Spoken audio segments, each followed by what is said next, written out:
域范围便相安无事。但若是死亡，神王无心，两位都是有大神通的人，或许左丘。宇哥，我们走吧。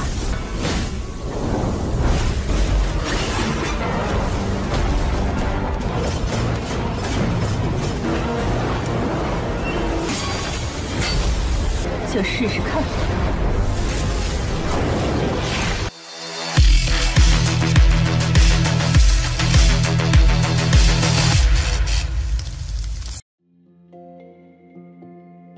Halo semuanya, selamat datang di Ruang Sinema. Bagaimana kabar kalian semua? Semoga selalu sehat dan baik-baik saja.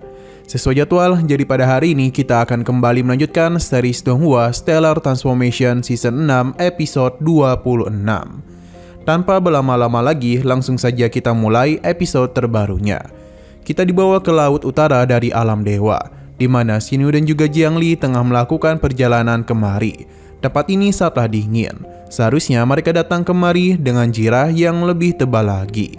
Hanya saja di sini Jiangli melihat sesuatu yang begitu indah, yang merupakan sebuah kota.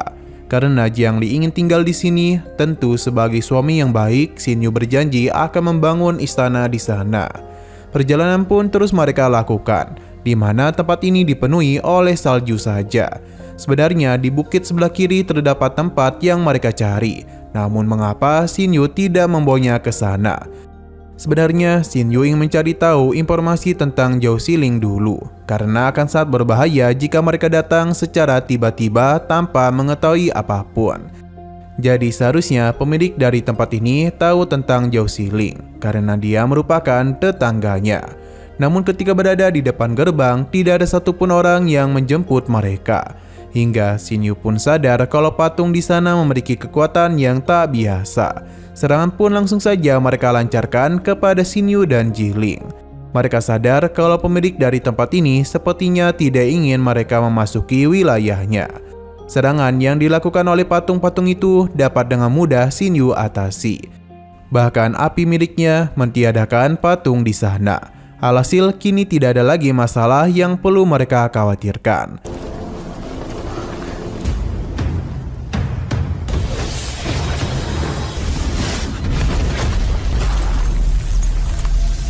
Sedangkan di sisi lain ada seorang pria bernama Bai Yiju yang tengah menikmati minumnya. Hingga Xinyu pun menyapanya dan melihat kedatangannya tentu saja Bai segera memberikan hormat. Xinyu yakin dia adalah pemilik dari tempat ini. Namun mengapa Bai berusaha untuk mencegah mereka masuk? Bai sadar kalau mereka memiliki kekuatan yang besar, namun bukanlah berasal dari keluarga Zhao. Bai juga meminta maaf karena dia tidak ada niatan untuk menghalangi jalan mereka. Dia pun mempersilahkan Xinyu dan Li Er untuk minum bersamanya. Terlihat dengan begitu jelas kalau Bayu ini begitu tegang. Ia juga tahu kalau mereka sepertinya adalah suami istri. Xinyu memintanya untuk tidak terlalu tegang, karena tujuannya kemari hanya ingin menanyakan beberapa hal saja. Bai akan terus menjawab sebisanya. Terlebih lagi, Denny sudah ada di sini dalam waktu yang cukup lama. Tanpa berlama-lama, mereka pun langsung bertanya tentang Zhao Xiling, sosok yang telah tinggal di bawah laut dari tempat ini. Karena Bai tidak mengenalinya, jadi Li Er pun memperlihatkan wajahnya, yang mana hal itu seketika saja membuat Bai ketakutan. Xinyu pun sadar kalau dia pasti mengenali Dewa Kematian, jadi dia yang bertanya beberapa hal kepadanya mengenai Zhao Xiling. Xinyu menjamin dia tidak akan mengetahui apa yang Bai ceritakan kepada mereka. Hanya saja Bai tidaklah mengkhawatirkan dirinya, melainkan kepada mereka. Ia menjelaskan kalau Dewa Kematian memiliki sebuah istana es di bawah tempatnya. Istana itu dipenuhi oleh aura gelap, bahkan bisa dirasakan dalam jarak yang begitu jauh. Kala itu, dirinya yang tengah diburu oleh keluarga Zhao tidak sengaja jatuh ke tempat itu. Dan secara mengejutkan, Dewa Kematian membantu dirinya dengan menghabisi dua utusan keluarga Zhao. Dewa Kematian sangat marah, bahkan dengan mudah mengambil jiwa kedua pria tersebut. Untung saja nyawa Bai masihlah diampuni. Selama dia itu tidak melangkahkan kaki di tempatnya, maka dia ini akan baik-baik saja. Namun begitu masuk kemari, maka kematianlah yang akan dia dapatkan. Rumor mengenai Zhou Xiling mempelajari tentang jiwa ternyata adalah benar. Tidaklah heran mengapa dia dapat melenyapkan jiwa dengan mudah. Bagi Xin Yu dan Jiling, kekuatan Zhou Sume merupakan hal yang sangatlah menakutkan. Jiling pun terlihat begitu takut, sedangkan Xin Yu menenangkan istrinya. Dia merasa pasti terdapat konflik antara dewa kehidupan dan dewa kematian. Tapi meskipun begitu, mereka tetaplah bersaudara. 域范围便相安无事。但若是死亡神王无心，两位都是有大神通的人，或许做丘陵前 Bai meminta mereka untuk tidak pergi ke sana. Karena meskipun kekuatan Xin Yu dan Li Er sangat kuat, tapi dewa kematian memiliki sikap yang begitu mengerikan. Bahkan kala itu terdapat begitu banyak orang yang ingin masuk kemari, namun bisa dan mudah dia habisi. Li Er penasaran mengapa Bai ini tidak kembali ke alam dewa. Ternyata bagi Bai, alam dewa tidaklah seindah yang dulu. Tempat ini bahkan jauh lebih menyenangkan, jadi dia pun dapat hidup dengan damai. Itu pun selama dia tidak melanggar perjanjian dengan dewa kematian. Xin Yu sadar kalau Zhou Xiling merupakan sosok yang menepati janjinya. Meskipun dia terkenal akan kemarahannya, dia pun berpamitan kepada Bai karena ingin menemui dewa kematian. Hanya saja Bai lupa memberitahu tentang legenda dewa kematian, di mana sebelum dirinya kemari ada sebuah cerita kalau Raja Dewa Kematian pernah menghabisi Raja Dewa yang mengakibatkan Raja Dewa lainnya muncul. Ini pun membuat Dewa Kematian harus terluka cukup parah. Jadi mulai saat itu, Dewa Kematian memilih untuk tetap tinggal di dalam istananya. Xin Yu dan Li Er paham, jadi mereka akan melakukan perjalanan ke istana Dewa Kematian. Terlihat kalau aura pada istana tersebut benar-benar gelap. Xin Yu dan Li Er melihat orang-orang yang tidaklah selamat dari kekuatan Dewa Kematian. Saat jugalah kekuatan Dewa Kematian pun muncul. Li Er yang melihat hal itu langsung saja mengatasinya.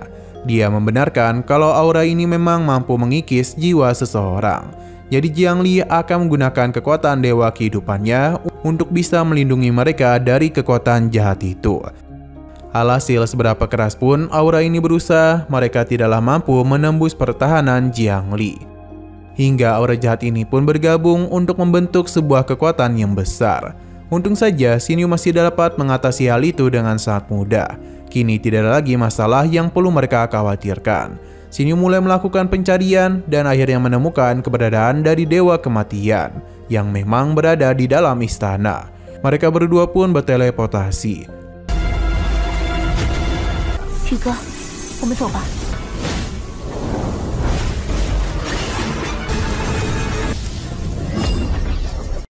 Nah, di sana terdapat dua gadis yang entah kenapa merasakan sesuatu datang ke aula utama mereka. Namun rekannya meminta dia untuk tidak khawatir. Karena bagaimanapun tuan mereka berada di dalam sana. Jadi tidaklah mungkin seseorang bisa masuk. Jikapun ada, maka mereka pasti akan mati. Xin Yu menggunakan kekuatannya untuk menemukan keberadaan dari Dewa Kematian. Xin Yu juga mencoba untuk memperkenalkan dirinya. Namun hanya dengan suaranya saja, Dewa Kematian mampu membuat pikiran Xin Yu terganggu.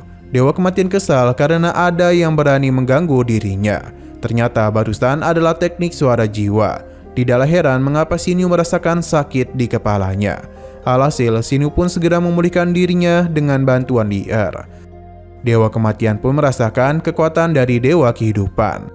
Xin Yu menjelaskan kalau tujuan mereka kemari bukanlah berniat jahat. Tapi Zhou Xiling tidaklah peduli dan langsung saja melakukan penyerangan kepadanya. Dengan kekuatan yang Xin Yu miliki, manik-manik jiwa ini dengan mudah dia atasi. Bahkan manik-manik jiwa dibuat tidak berdaya. Tapi Zhou Xiling belumlah berhenti dan kembali melakukan serangan dengan roh pemanggilnya. Ini sangat berbahaya, bahkan Raja Dewa Umum sekalipun akan kesulitan untuk mengatasinya. Xin Yu paham, jadi dia meminta Li Er untuk berhati-hati. Roh pemanggil ini terlalu sulit untuk dilawan karena pergerakannya tidaklah bisa ditebak dengan mudah. Sedangkan Li Er sendiri dah mudah menghindari semua serangan tersebut. Namun dia lengah yang mengakibatkan dia pun harus terkurung. Xin Yu pun segera bertindak karena tidak akan membiarkan Li Er dalam bahaya. Dia meminta Xiling untuk berhenti sebelum dia bertarung dengan serius. Hanya saja itu merupakan kesalahan besar karena Xiling malah menantang Xin Yu. Alhasil pertarungan langsung saja terjadi di antara mereka.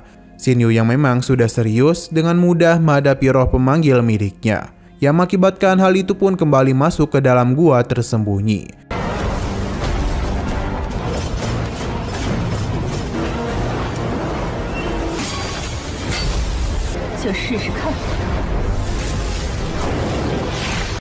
Xin Yu kembali mendekati Jiang Li untuk membawanya masuk ke dalam gua di sana.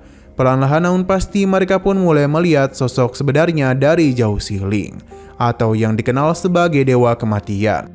Dia yang melihat Lier langsung saja tahu kalau adiknya telah mewariskan kekuatan Dewa Kehidupan kepadanya. Lier membenarkan hal itu, Lier pun memanggilnya sebagai bibi. Namun Zhao Xiling tidak ingin mereka dekat-dekat dengannya, dan langsung saja mengatakan tujuan mereka kemari. Xin Yu menjelaskan situasinya yang telah dikepung oleh 8 Raja Dewa, jadi dia meminta bantuan kepadanya. Selain itu, Jiang Li telah mewarisi kekuatan Zhao Xume dan menjadi Dewa Kehidupan yang baru. Hal ini pun membuat perselisihan mereka dengan Kota Laifa semakin memanas. Ia berharap Zhao Xiling dapat membantu mereka melawan orang-orang tersebut. Tapi Zhao Xiling tentu saja menolak. Xin Yu berusaha untuk membujuknya karena hanya ada 4 Raja Dewa di Kota Laifa. Xin Yu bahkan dapat menahan 2 Raja Dewa sekaligus. Selain itu mereka juga memiliki rekan yang dapat membantu mereka. Mendengar hal itu mengingatkan dirinya mengenai apa yang terjadi kepada Zhao Xume. Ternyata Xiling datang untuk melakukan penyelamatan. Namun karena tidak ingin dia dalam bahaya, Xume pun memintanya untuk pergi. Kematian dari Xume pun benar-benar membuat Xiling merasakan kesedihan yang luar biasa. Bahkan tempat yang penuh akan bunga itu langsung saja lenyap ditelan oleh kekuatannya. Namun kesedihannya itu sempat berhenti ketika dirinya melihat jiwa dari Xume. Hanya saja semua itu hanyalah sisa-sisa kekuatan yang dia tinggalkan.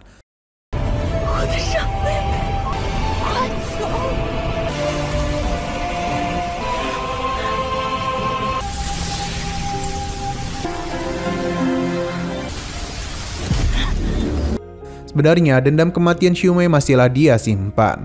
Namun Xiling tidak ingin terlibat dalam pertarungan para Raja Dewa. Alhasil dia akan memikirkan penawaran yang mereka ajukan. Di sini Xin Yu menanyakan apakah yang dia inginkan.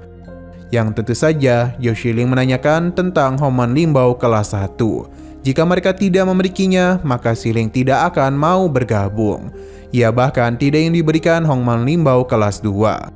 Dia akan memberikan hal itu kepada Xiling selama dia setuju membantu mereka. Sebelumnya, Xin Yu telah merusak hartanya, jadi dia itu ingin sesuatu yang setara dengan hal tersebut. Sebenarnya, Xin Yu memiliki begitu banyak harta yang dia inginkan. Tapi tetap saja Xin Yu harus meminta izin kepada Lier. Di mana Lier yakin Xin Yu masihlah belum terlalu percaya kepada Xiling. Namun tak kenapa Lier merasa kalau alasan Xiling menghabisi banyak orang karena memiliki dendam yang besar pada 8 Raja Dewa. Setelah Xin Yu pikir-pikirkan lagi, dia pun mengeluarkan tongkat Wan Liang yang merupakan Hongmen Limbao kelas 1. Xin Yu bersedia untuk memberikannya kepadanya. Xiling langsung saja mencoba senjata barunya itu, yang mana hal ini benar-benar membuatnya senang. Dia pun memberikan pujian kepada Xin Yu karena telah membuat pilihan yang tepat. Namun dia sudah tidak memiliki kesempatan untuk kembali mengambil harta ini. Xin Yu tidaklah memiliki niatan untuk mengambilnya, karena dia memang berniat untuk memberikannya kepada Xiling. Xin Yu pun mengajaknya untuk pergi bersama mereka. Tapi Xiling meminta untuk memberikannya waktu karena ada suatu hal yang harus dia lakukan dahulu.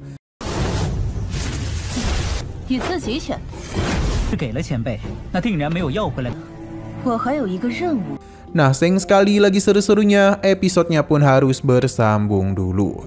Oke, sekian dulu pada video kali ini. Untuk video selanjutnya akan segera hadir. Jadi bagi kalian yang ingin mengikuti series ini, langsung saja klik subscribe dan aktifkan loncengnya. Terima kasih yang sudah menonton video sampai habis. Jika kalian suka pada video ini, klik like dan share ke teman-teman kalian tentang channel ini. Dan ditunggu aja kelanjutannya. Oke, sampai jumpa di video selanjutnya.